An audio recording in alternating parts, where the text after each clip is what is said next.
Ketika Anda cedera dan kesleo, jangan langsung dikasih es atau dikompres es. Karena terkadang es bisa memperlambat dan menghambat penyembuhan Anda. What is going on semua? Welcome back to the Indo Physio. Di video ini, gue akan ngebahas kenapa kalau cedera atau kesleo jangan langsung dikasih es. Karena es bisa memperlambat dan menghambat penyembuhan Anda.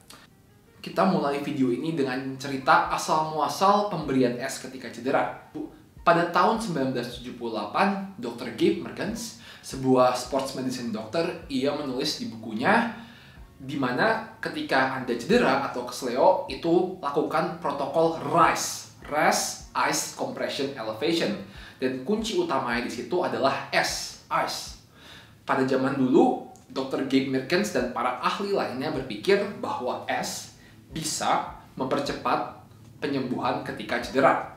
Tetapi fakta-faktanya sekarang dan studi-studi sekarang ini telah membuktikan hal yang berbeda. Studi-studi yang sekarang menemukan bahwa pemberian es itu tidak optimal ketika cedera karena bisa memperlambat proses penyembuhannya. Bahkan Dr. Gabe Merkens yang ngebuat akronim ICE yang dulu nyaranin semua orang pakai ICE itu bilang sekarang jangan dikasih es lagi. Oke? Jadi di video ini gue akan ngebahas alasan-alasan kenapa studi-studi sekarang menemukan es bisa menghambat penyembuhan cedera Anda. Jika kalian tertarik tentang health, fitness, exercise, dan rehabilitation, jangan lupa subscribe biar nggak ketinggalan informasi-informasi terbaru. Udah gitu, kalian juga bisa buka theindophysio.com untuk informasi lebih lengkap. Di sana, saya juga ada merchandise dan alat-alat rehabilitasi yang dapat membantu Anda untuk sembuh dari cedera dan mencapai potensi optimal kalian. Silahkan dicek, link ada di deskripsi. Let's continue to the video. Ada dua hal atau mitos-mitos yang pingin gue bahas di sini. Pada zaman dulu, orang-orang menganggap bahwa pemberian es itu bisa mengurangi inflamasi dan ini bagus untuk proses penyembuhan. Tentu, faktanya masih benar bahwa es bisa mengurangi inflamasi, tetapi inflamasi itu nggak jahat, guys. Inflamasi merupakan proses awal dari penyembuhan. Jadi, dalam penyembuhan cedera atau kesleo ada 3 fase yang dijalani oleh tubuh kita. Fase pertama adalah fase inflamasi, fase kedua adalah proliferasi, dan fase ketiga adalah remodeling. Jadi, inflamasi itu nggak jahat, tapi merupakan tanda yang dikirimkan atau yang dikeluarkan oleh bagian tubuh yang cedera buat ngasih tahu ke otak kita, woi otak, ada cedera nih di bagian tubuh ini. Jadi, inflamasi itu bagus karena dengan adanya inflamasi, tubuh kita, otak kita bisa tahu, oh ada cedera, sehingga bisa mengirimkan sel-sel imun, sel-sel penyembuhan, dan nutrisi-nutrisi agar cederanya bisa sembuh. Jadi, kalau kita memperlambat dan menghambat inflamasi dengan es, tentunya penyembuhannya makin lama. Ini yang pertama ya. Yang kedua, dulu orang-orang dan para ahli menganggap bahwa es itu kan bisa mengurangi peredaran darah ke suatu bagian tubuh atau yang dinamakan vasoconstriction. Nah, pada zaman dulu orang menganggap vasoconstriction ini bagus untuk mengurangi bengkak karena tentunya kalau cedera ada bengkak dan ketika dikasih es itu bisa memperkecil peredaran darah sehingga bisa mengurangi bengkak.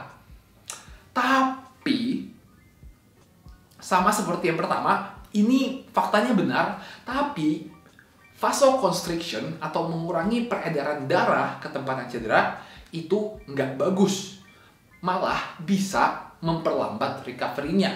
Kenapa begitu? Karena untuk recover, untuk penyembuhan, bagian tubuh yang cedera itu memerlukan nutrisi-nutrisi dan memerlukan sel-sel pembangun dari tubuh kita. Cara nutrisi-nutrisi dan sel-sel penyembuh itu datang ke bagian tubuh yang cedera adalah dengan peredaran darah.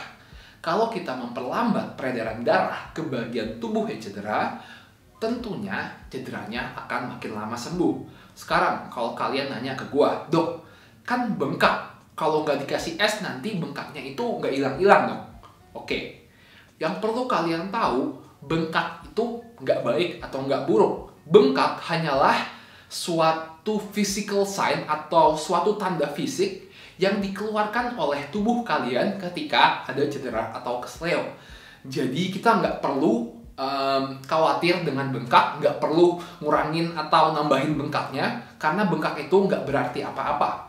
Bengkak hanya menandakan bahwa bagian tubuh tersebut masih belum recover dengan penuh. Bolehnya sekarang, gue bukan bilang kalian itu nggak boleh kasih es, tapi ketika tujuan Anda adalah mempercepat recovery, ini baru jangan dikasih es. Tapi kalau tujuan Anda adalah ingin mengurangi rasa sakit, maka terkadang dikasih es itu nggak apa-apa.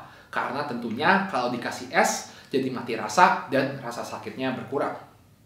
Jadi misalnya, kalau kalian kesleo atau cedera, terus sebenarnya cederanya itu nggak sakit-sakit banget, dan ya kalian masih bisa bergerak, tapi nggak nyaman aja.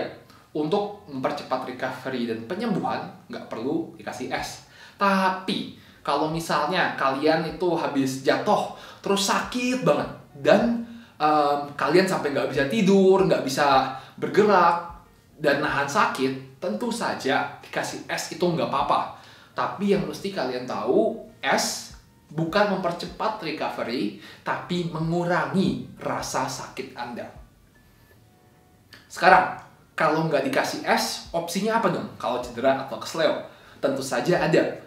Ada beberapa cara yang bisa kalian lakukan untuk mempercepat penyembuhan dan recovery. Cara pertama, yang paling efektif untuk mempercepat recovery adalah movement atau gerakan.